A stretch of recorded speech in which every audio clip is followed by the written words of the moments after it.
Thank goodness for the roof on that building and the air conditioning inside. Temperatures at kickoff here in Phoenix, 115 degrees.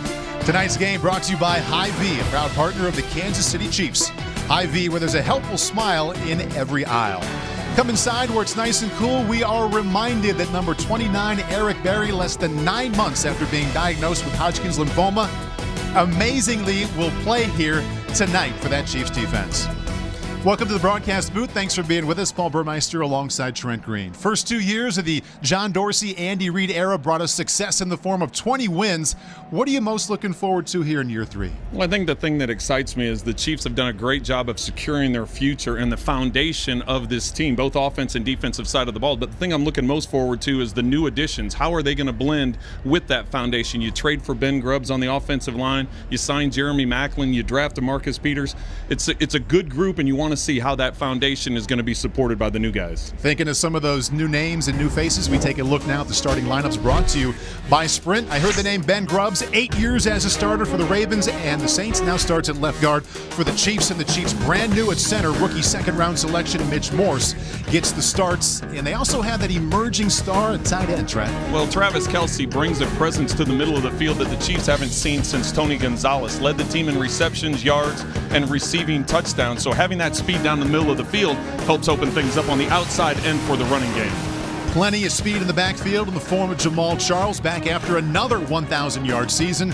And all the Chiefs fans excited to see what Jeremy Maclin does for this offense. Well, Jeremy Maclin is reunited with Andy Reid, where he spent time with him in Philadelphia a year ago. Jeremy Maclin had career numbers, 85 catches, over 1,300 yards, 10 receiving touchdowns, and that's something that the Chiefs need desperately. And getting him the ball will be quarterback Alex Smith, who has done nothing but win football games since 2011. His winning percentage is up there with everybody in the league. And you talk to Derek Johnson, or we talked to Derek Johnson last night, and he said anytime 11's on the field, you know you have a good chance to win the game. And anytime this defense led by Bob Sutton is on the field, also a pretty good chance for the Chiefs to win.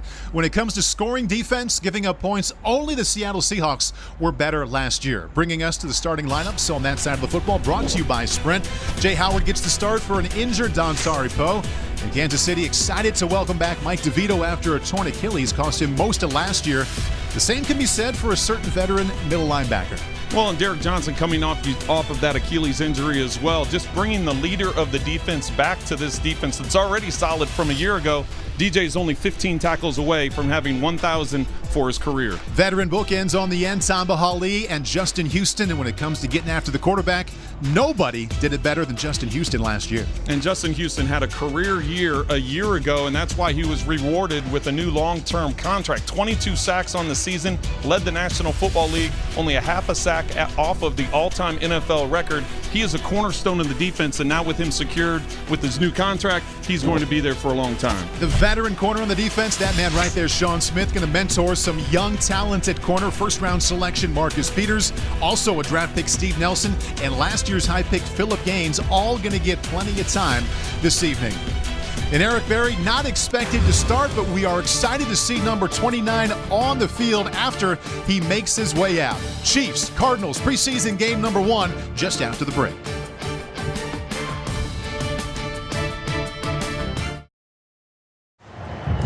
Moments away from preseason game number 1 between the Chiefs and the Cardinals. Feel-good story for Kansas City, and really all of the NFL revolves around the return of Eric Berry. For more, we go to the sidelines and check in with B.J. Kissel. Thanks, Paul. It was in a game last November against the Oakland Raiders that Eric Berry collided with a teammate and then felt discomfort in his chest. Just 4 days later, it was announced that a lump had been discovered in his chest, and that turned out to be Hodgkin's lymphoma. Berry started his first round of chemotherapy on December 10th, with the 6th and final round of treatment coming on May 13th. Then on June 22nd, Berry was considered cancer-free. Just 5 weeks later, on July 29th, he took the field with his teammates, just 9 months removed from that initial diagnosis. I had a chance earlier tonight to catch up with Eric's mother, Carol, and she was overcome with emotion and talking about what tonight meant to them and their family. And she said that Eric actually texted her yesterday when the team arrived here in Arizona, when he was on the bus on the way to the team hotel, and he told her that he had felt like he had taken a lot of things in the past for granted, something he wasn't going to do anymore. Again, this is a fantastic story that goes well beyond football. Back to you guys.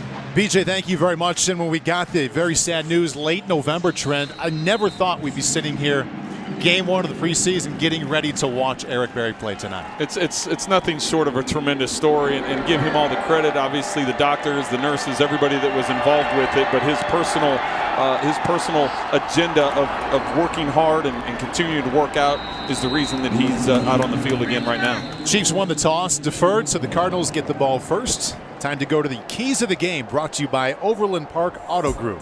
Well, I think for offense, it's getting into a rhythm with the passing game. We talked in the open about Jeremy Maclin coming over. We talked about Travis Kelce, and we talked about Alex Smith. So get into some kind of rhythm with the passing game. Defensively, stop the run. A year ago, the Chiefs were very good at not letting teams score on the ground, but they gave up too many yards on the ground, 27th in the National Football League. And then the last thing is how the young guys, how are they going to react to this game situation? You know, it's a dream for a lot of these players to play in the National Football League, and this is their first time getting that opportunity. How are they going to react to it? Great to see Derek Johnson back on the field after he only played part of one game a year ago. Starting quarterback for the Cardinals.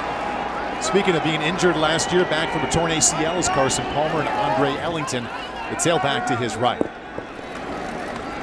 Palmer to the air right away, in rhythm, first down. Good strike to Roberts. Pushed out of bounds, gain of 14 for Arizona.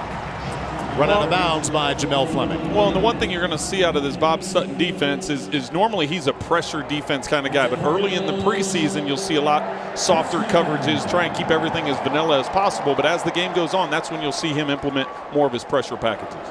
Ellington off the left side, nothing doing. Derek Johnson is there, brought down at the 35-yard line. Gain of 1, Tamba Hali also in on the play.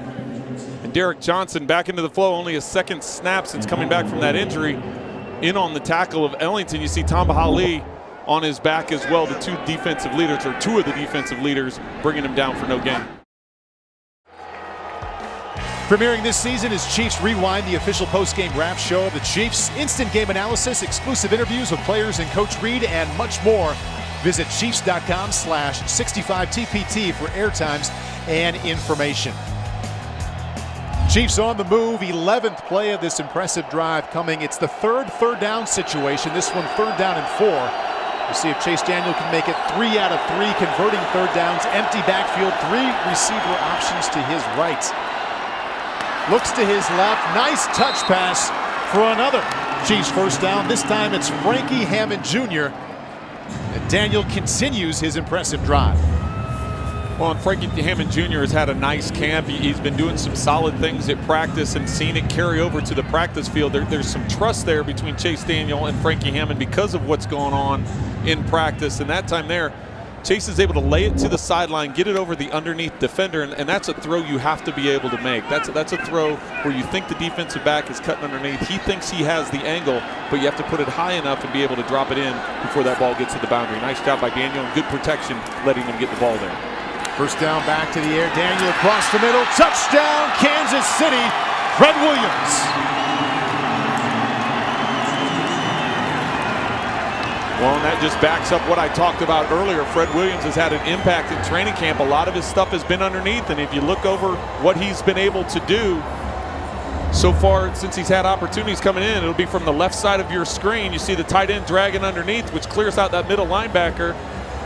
It's really a double slant or a slant with a drag underneath, and that's what the quarterback is reading. That's what Chase Daniel's dropping back and reading. He wants to see what that middle linebacker does. If he goes with the tight end, that leaves a window. You can see the timing of the throw, how he places that ball right before Williams is able to come out of his cut. Extra point up and in, and different types of throws for Chase Daniel on that drive. Touch passes, velocity passes, and that one excellent timing, ending in the touchdown. Daniel to Williams, and we are all tied at 10.